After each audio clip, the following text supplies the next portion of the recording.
The Stone Crown of Tuscany. Why Monteriggioni is Italy's ultimate medieval time capsule. Welcome back to Armchair Italy, the podcast where we pull up a seat, enjoy an affogato, and explore the stories, tastes, and hidden corners of the world's most fascinating country. I'm your host, Anthony Capizzoli, and today we are heading to Tuscany.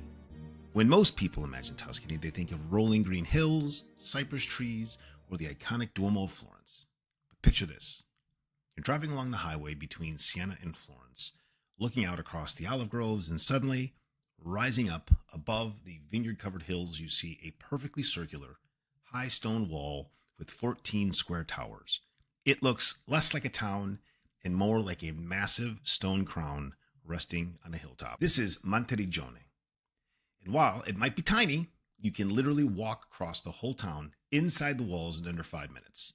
It packs more military history, literary legacy, and pop culture fame into its medieval stones than places 10 times its size. Every time I see this wonderful walled hill town, it takes me into one of my Dungeons and Dragons campaigns. I'm a geek, and every one of my characters' backstories starts in Monteriggioni. This is where they are from, some refined yet rugged outpost that has a secret history and created my characters. But why is Monteriggioni so awesome? And why should it be on your Italian hit list? Grab your affogato because today we're stepping back to the 13th century. To understand why Monteriggioni exists, you have to rewind to the early 1200s. At this time, Tuscany was not a unified, peaceful region of wine tastings and gelaterias. It was a brutal battlefield dominated by two rival superpowers, Florence and Siena. These two city-states despised each other. They fought over trade routes, territory, and political allegiance. Florence supported the Pope. Siena supported the Holy Roman Emperor. This is the famous War of the Guelphs and the Ghibellines. Around 1213, the Republic of Siena decided they needed a fortress right on the front line, a military watchtower and defensive shield to stop Florentine troops before they could ever get close to Siena's gates. So, in less than a decade, Siena built Monteriggioni from scratch. They wrapped the entire hilltop in an elliptical wall nearly 600 meters around and anchored it with 14 giant towers. Here's the cool part. Monteriggioni wasn't built as a cozy residential village, it was a garrison. The streets inside were laid out to allow soldiers to move quickly to any part of the wall during a siege. They even planted large garden plots inside the walls, which are still there today, so that if Florence besieged them, the garrison could grow their own food and survive for months.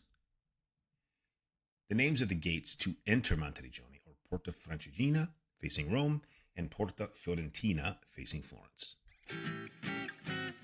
During the final war between Florence and Siena, the fortress, which had never been breached by military force, is betrayed from within.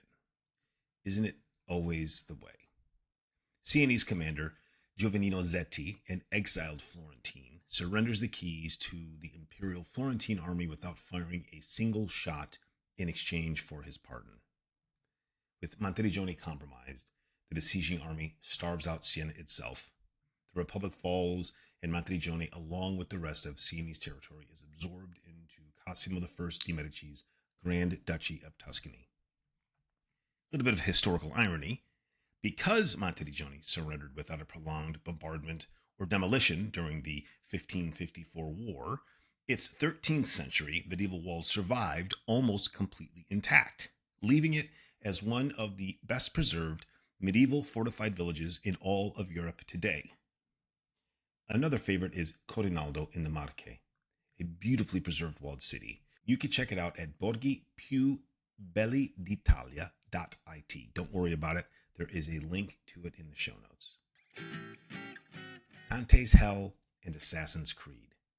Because of its unique visual design, Monteriggioni has made a huge impression on people walking through Tuscany in the Middle Ages, and one of those people was a guy named Dante Alighieri. When Dante wrote his masterpiece, The Inferno, the story of his journey through hell, he needed a terrifying image to describe the giants guarding the lowest circle of the abyss. He remembered seeing Monteriggioni's massive towers rising out of the mist on his travels. In Canto 31, Dante wrote, As with a circling round of turrets, Monteriggioni crowns his walls. Thus, the shore encompassing the abyss was turreted with giants. Think about that.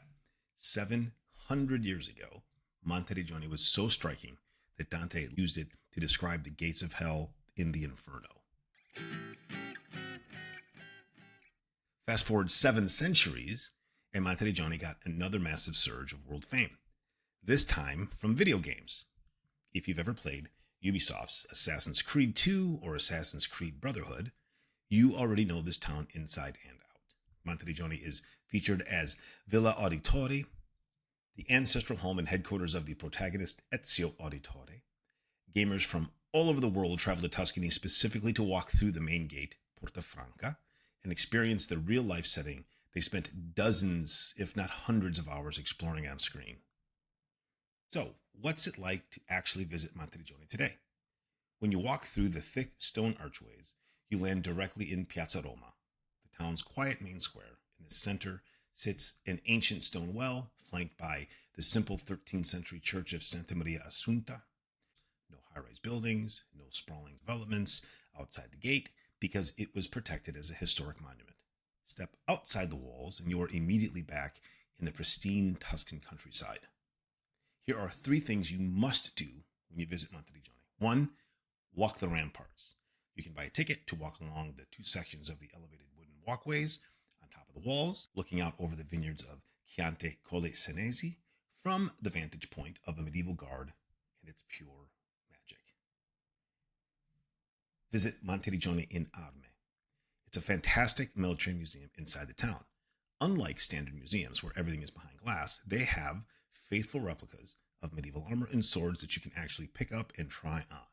Super, super, super cool. Much like my Dungeons and Dragons memories.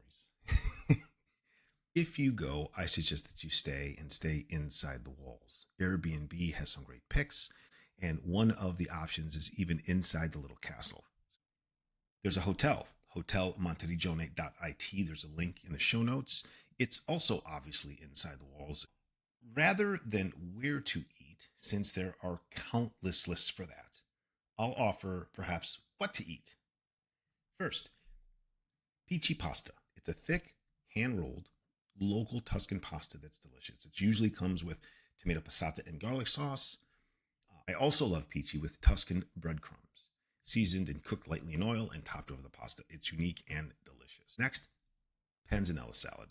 Salad is made with day-old Tuscan bread soaked in water, then squeezed dry and mixed with tomatoes, cucumbers, onions, and basil, olive oil, salt, and pepper.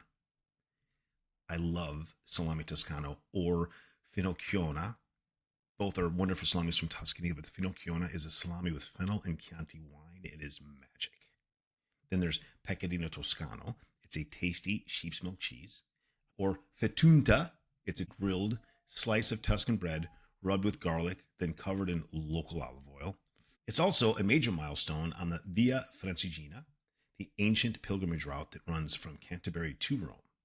If you enjoy hiking, you can walk stage 32 from San Gimignano straight into Monteriggioni's gates and is one of the most rewarding walks in Europe.